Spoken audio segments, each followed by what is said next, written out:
We've already, covered some of the key components here, on 5.2, just looking at, the idea of a definite integral. And the key here is that we're talking about area, and this somehow is going to get lost.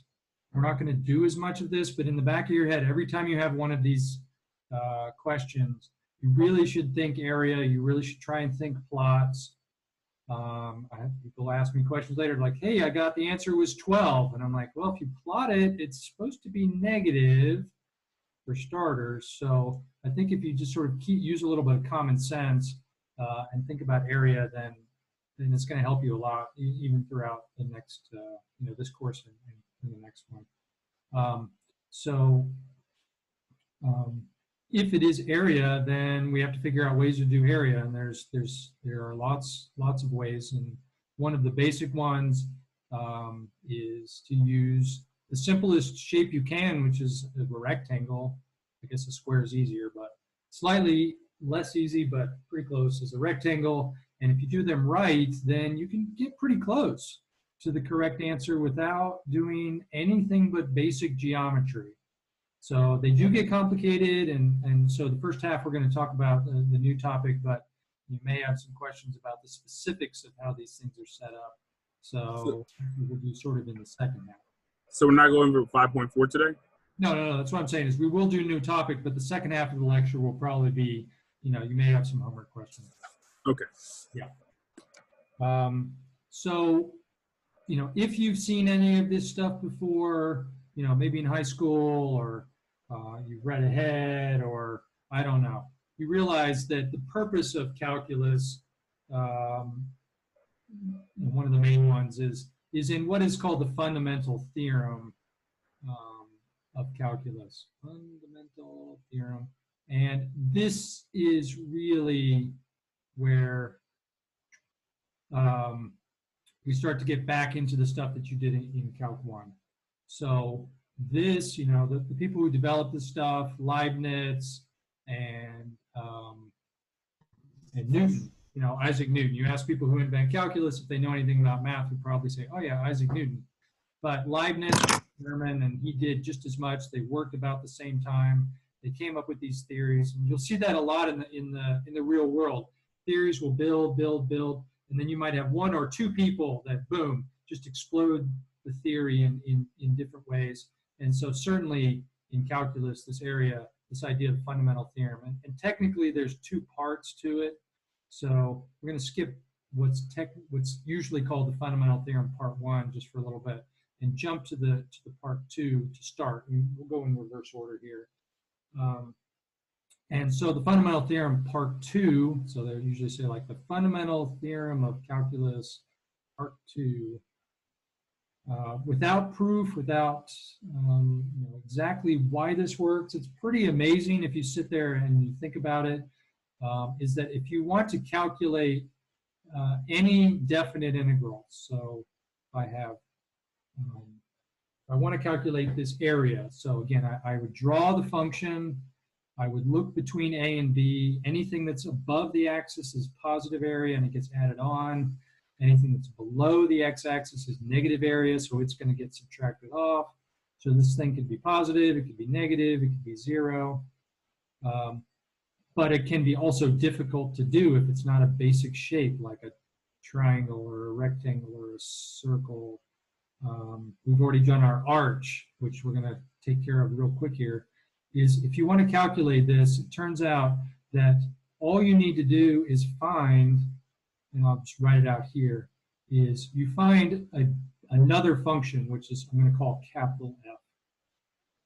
And if you can find this capital F, this mystery capital F, which is going to be the hard part, all you need to do is evaluate that function at the endpoints, B and A, and then subtract those two numbers, and boom, you've got your answer.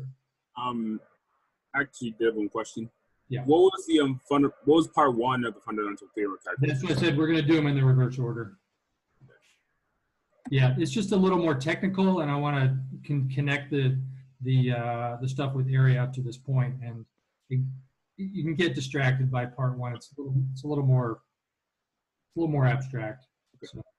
Also, I know it sounds like I'm just asking questions for things you've already said. I'm just having difficulty hearing you. That's why I'm asking you again. That's all. Yeah, no problem, no problem. I'm happy to do that. I want you guys to. Is it my side? Is the sound level okay or? It might be mine. I'm not sure. It's just difficult to hear. That's all. Okay. Yeah, I'm happy to repeat anything. Just hop in. So I have this little f and I've got this big F, and the connection is where f is any function that if you take the derivative of it, you get the little f. And there's going to be multiple answers to what this capital F can be, but all we need to do is find one capital F that if I took the derivative of it, I would get little f. And then magically, the power of calculus, I can just calculate this area by subtracting two numbers, which, I don't know. You go to graduate school in math and you spend a course, half a course just trying to show that this is true. It's pretty amazing. And then what do we do in Calc 2? Boom, we just give it to you. So it's one of these things that it's a little bit frustrating. That would be nice to go into a lot more theory, but it's super complicated, and it was hard, hundreds of years ago, and it's still really, it's a sensitive, difficult topic. You have to get into a lot of nitty-gritty on that. But I'm not going to worry about that today. So we're just going to use it. It's a powerful tool, so we're just going to use it. It's often hard enough just to find what this capital F is if you know the little f. So that's what we're going to practice quite a bit. So let's see. So our example up to this point has been the definite integral of 4x minus x squared. So that's the one that we've spent a lot of time on already. We've drawn it, we've estimated it, the right-hand rule with the left-hand rule, with the midpoint rule. We did it with 4, with 16, we did it with 1,000 rectangles, and now we're just going to just blow it out of the water by using this fancy tool, the fundamental theorem. So again, if I were to draw this, it looks like a parabola, and between 0 and 4 we get our arch here. So that one, some guidelines here. So the point is that the definite integral will be the area. It's all above the x-axis, so I know it's going to be positive, and I don't have to worry about subtracting anything. So the key is I have to come over here and I have to find a function, capital F, so that the derivative of it, prime of x, is equal to 4x minus x squared. Because I need my capital F derivative to be what's inside here. And so, initially you can just sort of look at it. I think you probably have done a little bit of this, but some of it's also guess and check, like get a sense of how this works. That what do I take the derivative of to get 4x? And I got to go back to Calc 1 and think about it. I know that I can get 2x. I take the derivative of x squared. So the nice thing about constants is that if I took the derivative of 2x squared, I would get 4x. So you can sort of back check, and you should. Again, that's one thing that we do early on is back check a lot, and then it gets kind of lost. But if I take the derivative of 2x squared, I know that I can leave the 2 for a second, take the derivative of x squared, get 2x, multiplied by 2, I get 4x. So at least that lines up. In order to get x squared, I would need an x cubed to take the derivative of to get x squared. And that's not quite right, because if I take the derivative of this by itself, I'd get 3x squared. Well, remember that stuff from Calc 1. Hopefully we can brush some of that rust off. This one doesn't quite work. First of all, I know that it definitely needs to be negative. And in order to balance out this 3, I need to stick in a 1/3. So I can check. Take the derivative of 2x squared, I get 4x. Take the derivative of 1/3 x cubed, I get x squared. The negative sticks in there, and boom, I get this. Now, one thing to note is I could put on any number that I want here. And that's going to start to hopefully look more familiar. It's like, oh, I've seen those plus c's quite a lot, and they were annoying, but maybe I need it. So that's the original function. What f of x equals right now? The little f equals this. The big F equals this. Yeah, so the big F was the original function, correct? Well, Because it starts off with the integral, and then derivative of an integral will just be the original function. okay, so, right. So if we do go back and say, wait, I have seen this before. I've seen this symbol before. In this class, I'm now putting numbers on it. So what's the connection between it with the numbers and without the numbers? And the answer is this one is called a definite integral. And I know I'm going slow, but the point is really once this connection is made, I'm just going to hit the gas and just do this over and over and over and over. I'm going to spend a lot of time on crazy rules on this kind of stuff. But yeah, you might have noticed that this is a sort of regular integral f of x, or x minus x squared. And this is called an indefinite integral if I don't have the bounds on there. And the difference is an definite integral is a number, an indefinite integral is a function. So that's the main difference between indefinite and definite. And it's also called, because this is a derivative, I'm going backwards. You could call it a reverse derivative or an underivative, or I don't know what you want to call it, but they call this the antiderivative. And technically, there's a whole bunch of antiderivatives because I could add on any number I want, because when I take the derivative of a constant, that part goes away. So I could add 10, I could add pi, I could add 1,000. It doesn't really matter. However, for this case, it's often easiest to, if I pick c to be 0, then it will make my job easier and I won't have to worry about this sort of term here on the end. So, put all that together, turns out that based on the fundamental theorem of calculus, at least part 2, is that the indefinite, or the definite integral from 0 to 4 of 4x minus x squared is equal to capital F evaluated at 4 minus capital F evaluated at 0. So that's exactly what it says. So I've got to come over here and I have to evaluate this thing at 4, and then I have to evaluate it at 0, and then I have to subtract those two answers. So let's go ahead and do that. Capital F, yeah. So what I was saying is that you would have basically to find an integral of the function and just plug 4 and 0 in each time, subtracting both. That's right. Yeah. All right. Yeah, so the old plug and chug method of like find F and then plug in the values and then just chug out the answer. It's as simple as that. I mean, why it works, we just can't really go into the depth on that. If you don't care about why it works, yeah, it's true. It's hard enough to sometimes find these indefinite integrals, but let's just worry about that for now. But keep in the back of your head that this is a pretty cool thing, and it took a long time for them to develop this. So appreciate your elders, as they would say. So let's try it. So plug in 4. What happens when I plug in 4 here is I'll get 2 times 4 squared. So 4 squared is 16 times 2, and I get 32. If I plug in 4 here, then I'll get 64, because that's 4 times 4 times 4, 4 cubed, divided by 3. So I'll get 64 divided by 3. So if you want to do this in terms of fractions, and we can get a common denominator of 3, this will be 96 thirds minus 64 thirds, which is 32 thirds, which if I write it as decimals, this is, well, I can do it exactly. This is 10.6 repeating. So 10.66666 repeating. So, or 10 and 2/3.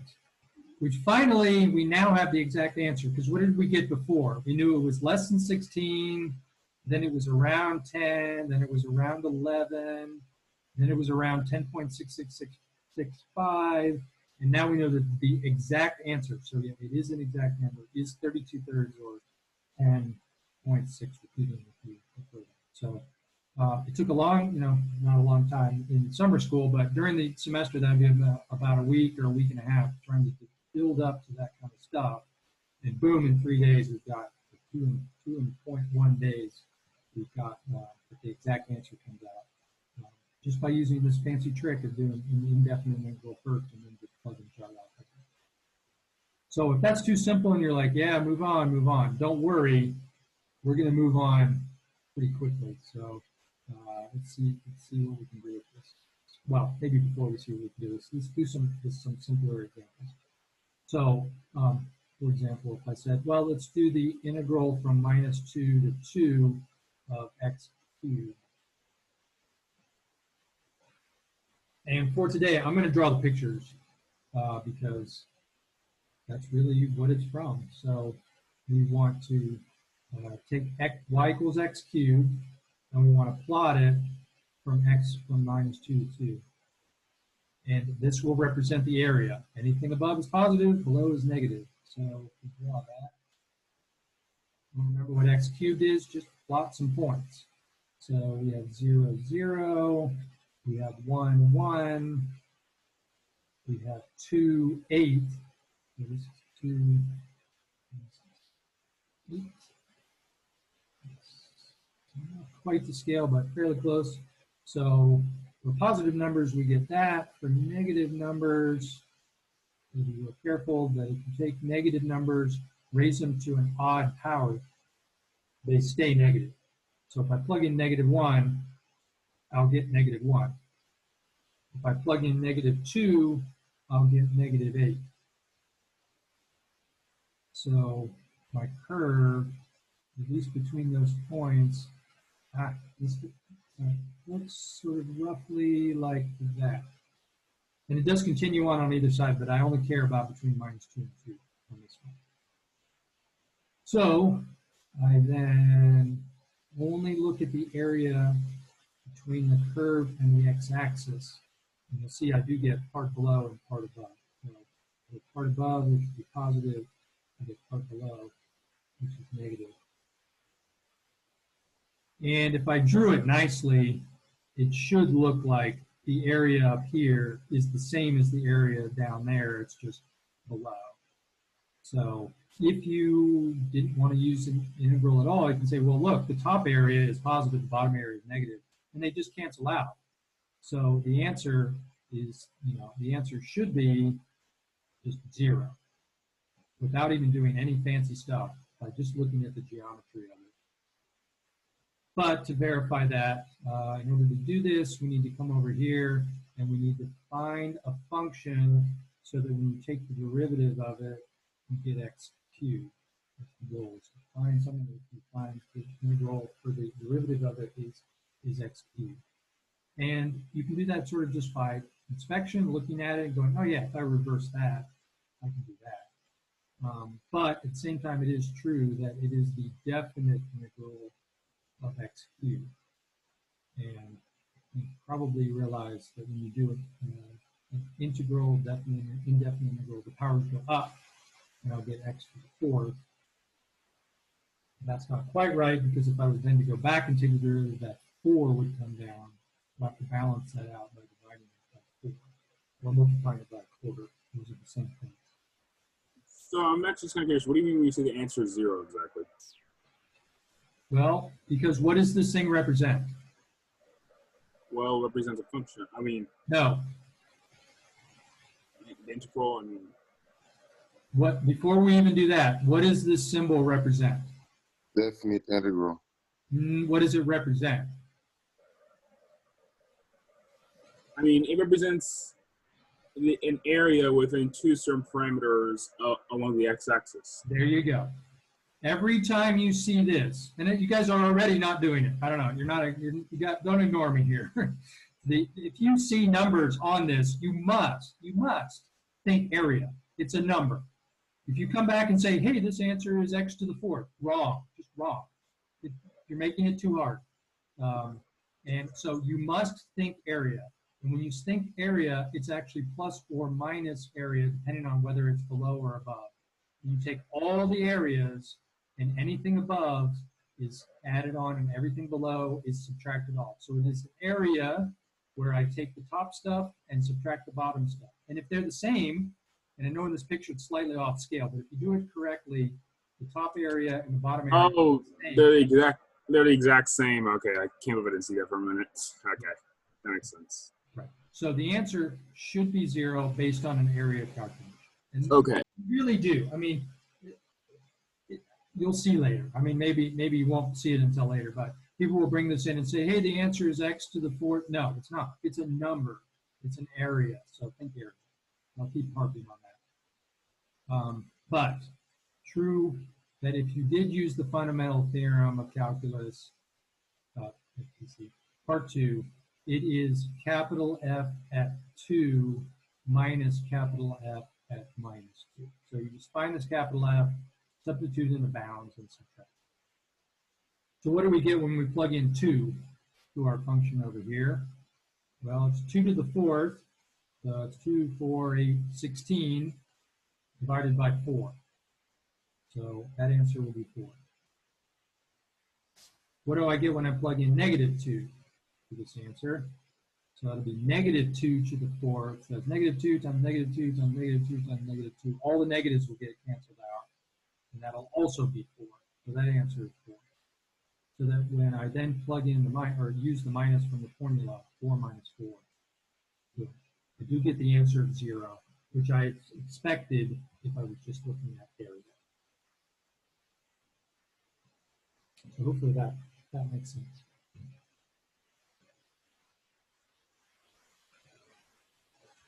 Okay, so let's look at another one here. So, for example, let's say the integral from 0 to pi of sine. So how would you define indefinite integral one more time? Definite integral is an area. Well, indefinite integral is just a function. That's correct. Okay. Yeah. And I mean, it's the reason why we use the same symbol is so that they are tightly connected by the fundamental theorem. That if I don't have these numbers on there, I get a function. And then if I use the numbers, I will get the value of the area straight out of it by subtracting those two values. So they are tightly connected, and that's why we use the same symbol for both. Okay, but again, this is area, so we need to know the sine graph. We need to draw y equals sine of x.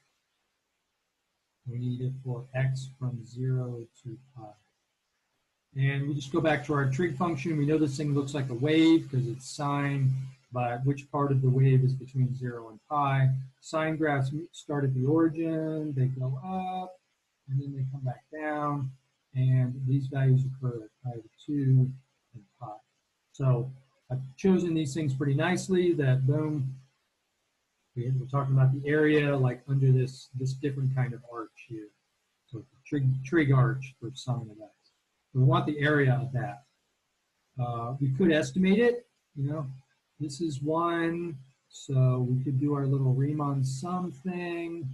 If I tried to approximate it by just putting it into a big rectangle, I know that number is too big, but it'd be 1 unit this way and like 3.14 units that way.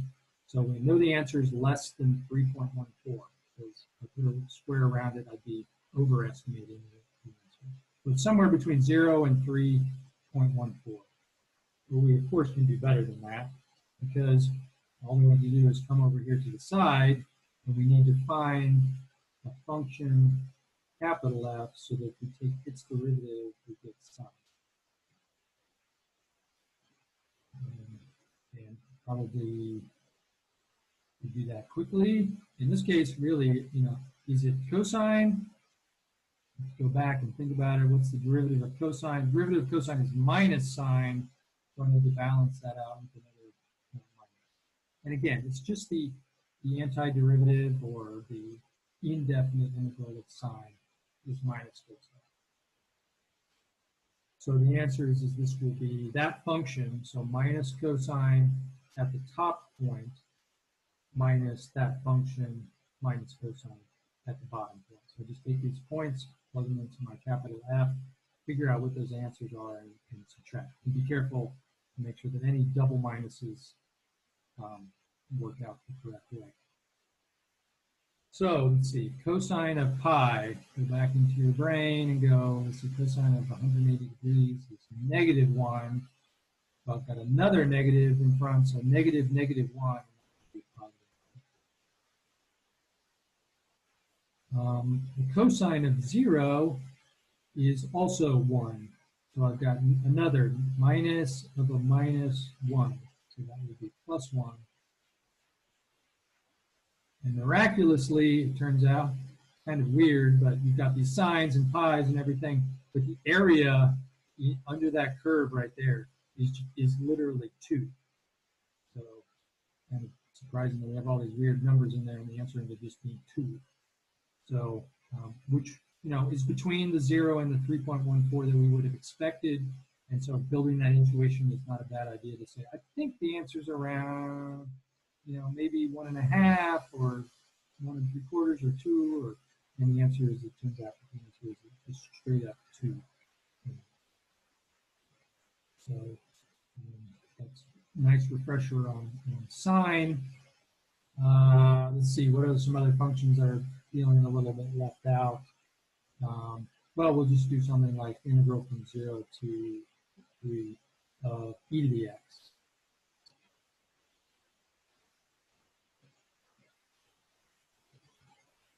Now it's a good refresher on saying, all right, so I know that this is an area. I know that I need this function, y equals e to the x, but remember that's the exponential, so exponential growth. X is going from 0 to 3. So if I plot that, I only care from 0 to 3. And let's see, so if I plug in 0, I'll get e to the 0, and that's equal to 1. So I know that I have the point 0, 1.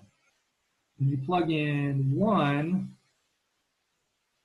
let's see, so e to the 1, yeah, if x is 1, y will be e to the 1, and plug that into your calculator, and you realize that's around 2.71.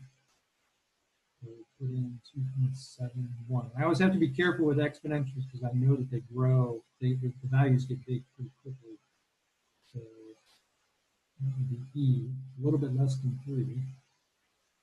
Plug in 2, then let's see, if x is 2, y will be e squared. Plug that into my calculator. Let's see what that turns out to be.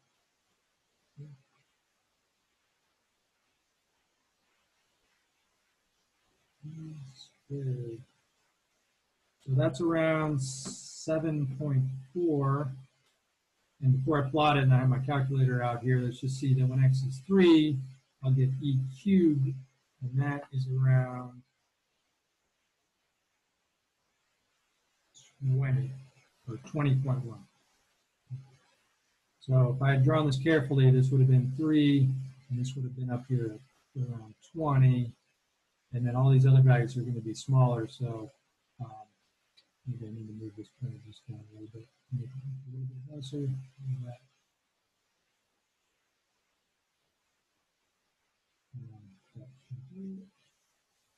Okay. So it grows very quickly. And so if I want to know what this means, it means area. So I put my dotted line here, I put my dotted line here. Everything is above the x-axis, so I'm only going to have positive things here. If I wanted to estimate what this answer is, well, let's see, I could draw a big rectangle, and that's 3 by 20. So that would be 60. So I know the answer is definitely a lot less than 60. It almost looks like a triangle. So maybe the answer is like somewhere around 30. Of course, that could be that I just drew this badly and we don't see everything, but you know, it almost looks like half of that 3 by 20. So the answer looks like it's around around 30. But let's just see what it looks like. So we come over here and we use our fundamental theorem, and we have to figure out a function, and when we'll take the derivative of it, you get e. And this is everyone's favorite one. What function do you take the derivative to get e to the x? Ta-da! It's the same. But the only function that works, you take the derivative of it, you get the same thing back. Maybe I'll let you think about that. Maybe there's others. But that's one. You take the derivative of e to the x, it still is e to the x. So according to this, the answer is that big function evaluated at 3 minus the big function evaluated at 0. So I take my big function, I plug in 3, I get e cubed. Take my big function, I stick in 0, I get e to the 0. So at least I can say that's e cubed. And then I know this one, anything except for 0 raised to the 0 power is 1. So the overall answer is that, e cubed minus 1. If you'd like to know what that is, well, then you go and you plug that into your calculator. And it's approximately, well, I already have e cubed calculated down here. So this is around, let's see, e cubed is 20, so I subtract 1. This is around 19.1. I'm just curious, why is it approximated that e cubed would be 20.1? Wouldn't it be basically exactly that, or? No. If you go and even just look on your calculator, 8th place decimal accuracy e cubed, even approximated, is 20.0855369.2, and that still is an approximation only to 8th place decimal accuracy. It's not a rational number. The decimals will go on forever without a pattern. But it depends on your application, right? I mean, if you're doing this in engineering, you might use even 1 or 2 decimal place accuracy. But I will warn you in advance, when I get people who come and ask me questions on their senior design project, they will have like 50 equations, and they round, and then they round, and then they round, and then they round, and at the end, the answer ends up being so far off from what the correct answer is, it's meaningless. So I know that right now by saying 19.1, you're like, man, that's pretty close. But if I was going to take that and plug it into another example and another example and another example, and you round every single time, your answer is going to be nonsense in the end. So keep it as nice as you can. Literally, if you just kept it as e cubed minus 1 and plugged it into future calculations, that is the exact answer. And calculators are pretty good. They know how to do this. So I'm a big proponent of being exact, but this is sort of decent enough for this particular example. I know that, for example, when they're doing like drug research, you know those things where they're doing like this in chemistry class? You guys remember what those little things are where you like suck out things from a tube and stick it in another tube? These are called pipette guns or pipettes. That if you're doing cancer research, they instead of doing like milliliter, they'll do nanoliter levels, which is like teeny amounts. And if you round that at all, your calculations will be completely off, and you'll waste like thousands of dollars on these chemicals. So they're super hyper precise. If you want to make a supercomputer, you need to have super accuracy. Trying to, you know, looking at things like the mass of an electron, you definitely don't want to round that, or you're going to throw everything. So, again, this stuff matters in higher level kind of applications. Let's see, maybe one more, and then we'll just take a quick break. Let's see, say the integral from 1 to 2 of 1 over x.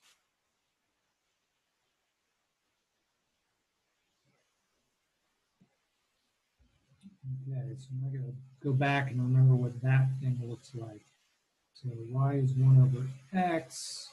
I want to know what area is if I were to plot it and look between 1 and 2.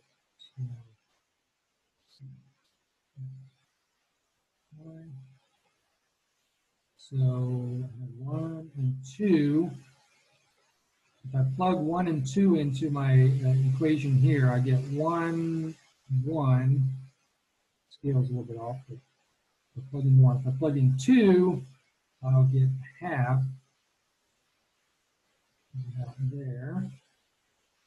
And the numbers in between, it's not a straight line. It's actually sort of curved down kind of like that. So that's the curve 1 over x. It's the reciprocal function. And you've probably seen it. If you continue along, it comes in, forms an asymptote this way, comes along and forms an asymptote that way. So it's like this same thing. But I only care about the area between 1 and 2. Everything is above the axis. So I'm only caring about that thing right there. And we can guess what the answer is. Well, if I put an entire block around it, that would be 1 by 1. So I know that it fits inside of a square that's 1 by 1, so the answer is going to be less than 1. That's the area. And maybe it's going to be more than half of that if you just kind of estimate it, because I know if I put a dotted line here, that's a half, that's 1, so that lower rectangle is a half, and then I'm adding a little bit more. So I know the answer for this area is somewhere between a half and 1. And maybe even that's good enough for your application, but we can do that. So we come over here, we use the fundamental theorem. We need to find a function that when you take the derivative of it, you get 1 over x. And now you got to go back in your brain to recall what that is. And now it should have done complete. This is called the natural log function. Everyone's favorite natural log function. That if you take the derivative of the natural log, you get 1 divided by x. And therefore, if you take the antiderivative for the indefinite integral of 1 over x, you get back the natural log.